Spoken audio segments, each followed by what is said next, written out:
A really interesting update from Germany's new defence minister. He's only been officially in the job for one day, and today he was defending his country.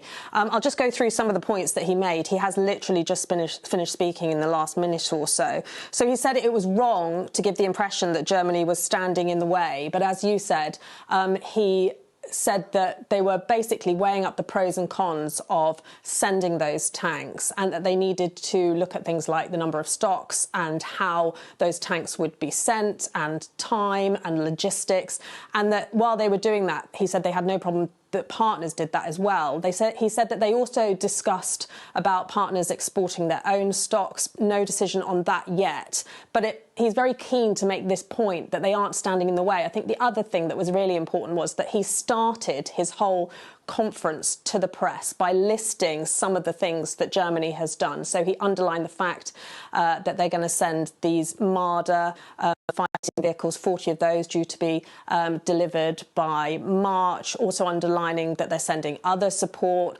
really trying to make the point clear that Germany is by no means letting the side down when it comes to supporting Ukraine, but also underlining that point that many analysts have said to me over the last few days, that feeling that they really need to be cautious when they take this next step of sending in these battle tanks. And he said that when they're looking at the pros and cons, they have to balance the pros and cons in the interest of Europe and the German population. And I think that's a really interesting point, because as we've been talking today, there has been this idea that the Chancellor, for example, is very concerned about making wrong decisions and making decisions very carefully to ensure that if they send these tanks, for example, that it doesn't lead to an escalation in the war.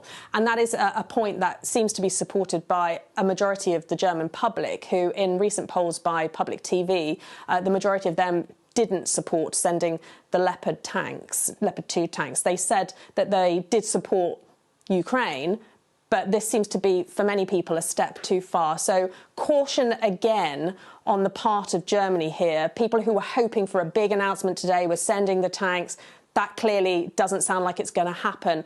What will be interesting now is to see whether what's been discussed behind closed doors is enough to appease partners like Poland, who are really getting frustrated and have already threatened to send their stocks of these Leopard 2 tanks without permission.